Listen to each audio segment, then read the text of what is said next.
What's up everybody and welcome back to the channel. Today I'm taking a look at this video that I saw on YouTube as I was browsing around looking for videos to react to. This is titled The Embarrassing State of the Canadian Military. Now I know of some things that have been going on with the Canadian military. I don't know too much. Hopefully this video will fill us in on things going on the insides of the Canadian Armed Forces. Now I obviously have utmost respect for anybody who served in the military. Veterans, current people serving, my utmost respect. But still, this video spiked my curiosity, so we're going to take a look at this and see why True North is saying that the Canadian military is in an embarrassing state right now. So let's hop right into this video without any further ado. Yes, my hair is a little bit wet. Just took a cold shower, which was not fun at all. Felt extra cold today for some reason.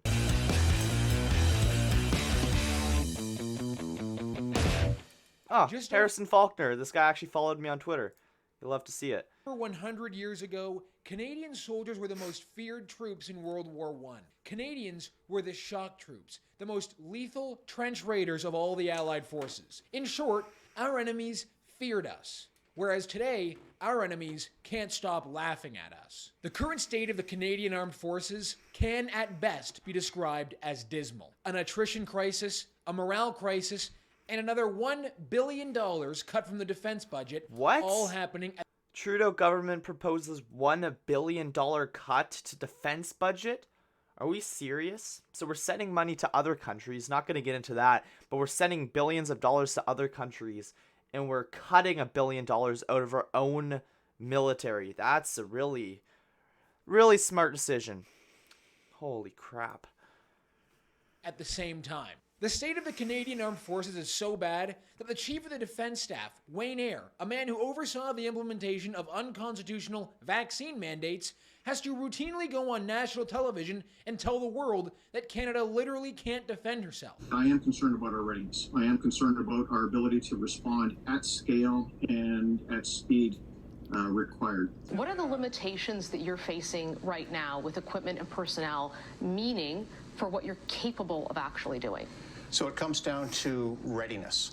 And what I mean by that is our ability to respond at speed and at scale with the right capabilities. You know, we can still respond pretty fast, but are we big enough for what the requirement is? And as we speak, Warrant Officer James Topp, a man who James Topp. I had this guy on my show. I think I interviewed him for like an hour. Maybe in the end screen or something in the description, I'll put a link to that interview.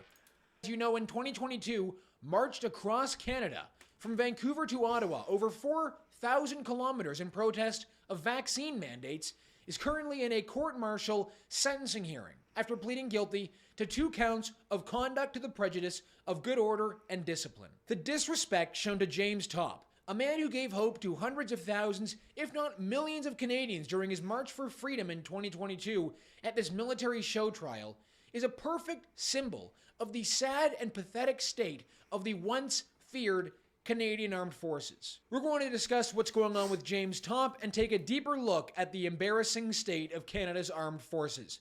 But first, drop a like in the video, help us out by subscribing to the True North YouTube channel, and the comment question for the episode is this: is James Topp a Canadian hero? Let me know your answer in the comments, and let's get into it. Quite honestly, it's hard to imagine something more embarrassing for Canada than having Canada's top soldier, the Chief of the Defense Staff, Wayne Eyre, on Remembrance Day, telling the world that he's very, very concerned about Canada's combat readiness. In non-military speak, that just means that there aren't enough troops to defend the country. In fact, the military is trying to fill 10,000 open positions. An internal Canadian Armed Forces briefing from 2022 described the situation as a workforce crisis. The attrition rate in 2021 and 2022 was at 9.3%. I mean, I can see why people don't want to join the military at this time. Like, you join, you serve, and then you just get treated like shit from your government. There's not really an incentive to sign up because we see what happens to veterans all the time. I mean, how many homeless veterans are there? 3%, up from 6.9% the year before. More troops are leaving, and nobody is signing up.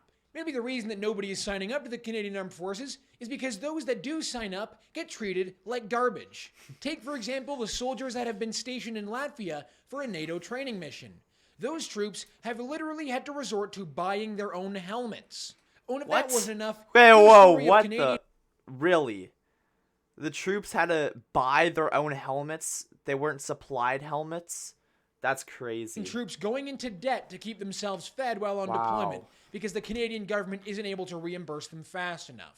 I can't understand why nobody would want to sign up and go on deployment. Having to buy your own helmet and equipment that's crazy. And going into debt for food? What's wrong with that? And to make matters even worse with the attrition crisis, Canadian troops are leaving the ranks because they can't even afford to buy a home. They're leaving the military because of a lack of affordable housing. So they're not being reimbursed for food purchases fast enough, they're having to buy their own helmets and equipment, and they can't afford a house when they return to Canada. And just to show our brave troops, the ones that have managed to stick it out this long, how much our government respects their sacrifice and bravery, the federal government cut another $1 billion from the defense budget. That's crazy to me. Nothing quite like enforcing an unconstitutional vaccine mandate on the troops in order to strengthen our combat readiness, right, General Ayer? I don't trust this guy. Just looking at him, I just don't trust him. The Military Grievances External Review Committee found that the Canadian Armed Forces vaccine mandate was unconstitutional. A little late, don't you think, seeing as how thousands of troops were forced to leave the Canadian Armed Forces. Why would it matter if you're vaccinated or not as a troop? That doesn't even make sense. Like, that mandate doesn't even make sense. Not taking the jab. In fact, of course, it turns out that General Wayne Eyre was warned specifically that ordering troops to take the vaccine may not constitute a legal order and it could be challenged later on, but he went ahead and did it anyway.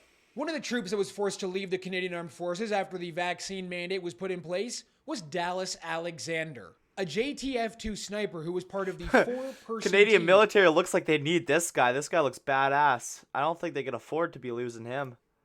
With the longest recorded sniper kill in history. Damn. So because of a vaccine Sniper mandate, PR. which has now been deemed to be unconstitutional, and which the general was warned about in advance, Canada lost one of the best snipers in the world. Another soldier who was forced to leave the Canadian Armed Forces after the mandates came into place was Warrant Officer James Topp. In February of 2022, in Abbotsford, at a protest, James Topp wore his uniform and dared to criticize vaccine mandates, something, as you will all be able to vividly recall, back then was deeply forbidden.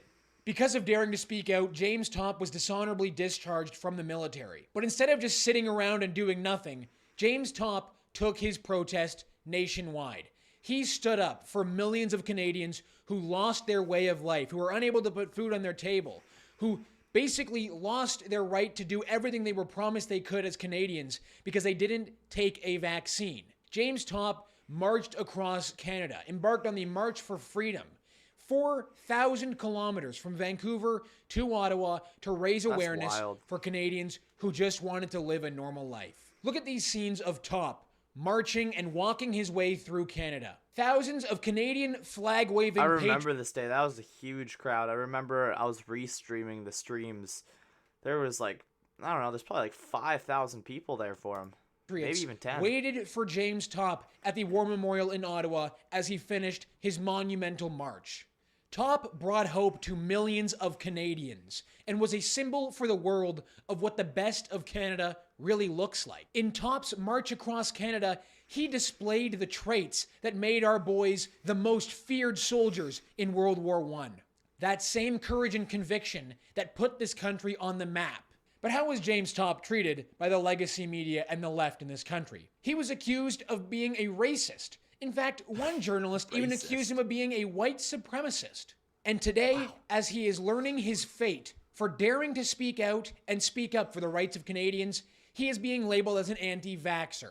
And to see what the military really thinks of James Topp and his march for millions of Canadians, look no further than the quotes coming from the prosecution in his sentencing hearing. Prosecutor Major Ben Richard told the court-martial that Topp's actions could have spurred protests similar to the storming of the United States Capitol on January 6, 2021. They're literally saying that Topp's peaceful march across the country could have created a January 6th moment. They even That's found a incredibly lieutenant stupid. colonel willing to bash James Topp in a written statement submitted to the court.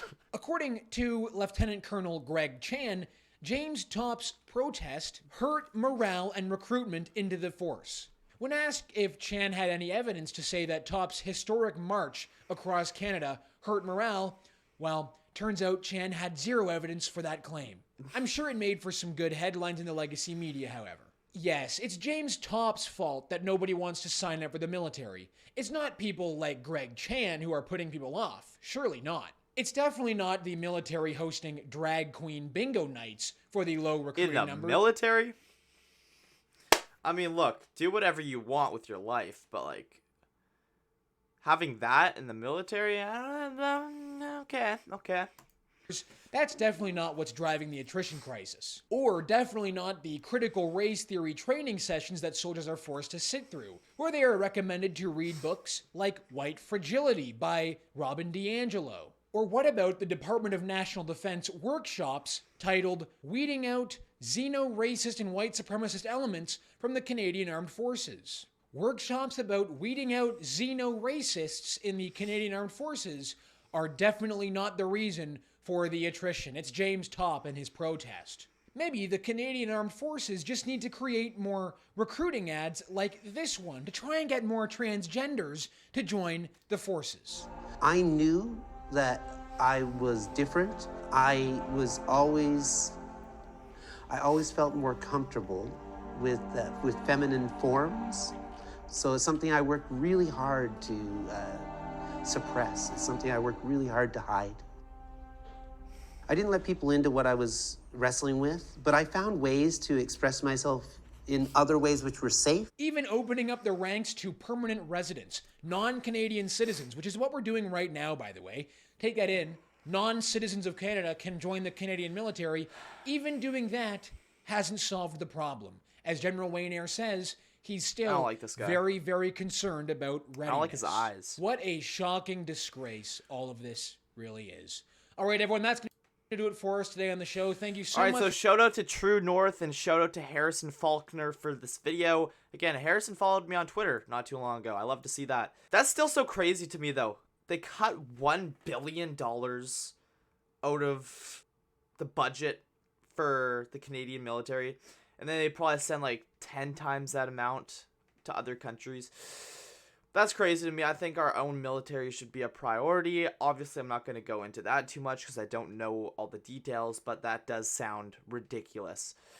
And it's not surprising at all that people don't want to sign up to the military, seeing how veterans get treated. How many homeless veterans are there on the streets of Canada? Tens of thousands. So that's all I have for this video. God bless you guys. Thank you for watching. Subscribe to my channel if you're new and if you enjoyed this commentary. There's so many people who watch my videos who just don't hit that subscribe button. Like, I'm starting to get close to 1,000 views every single video now, which is wild, and I know at least like 60% of those people are not subscribed. So if that is you, please hit that button. It's absolutely free, and it helps my work out a ton. But if you don't want to subscribe, if you hate me, if you don't like my videos, that's totally fine too. Freedom of speech, freedom of thoughts, that's fine. You're still welcome to watch and consume my content. So God bless you guys. Take care. Have a wonderful day, and I'll see you in the next one.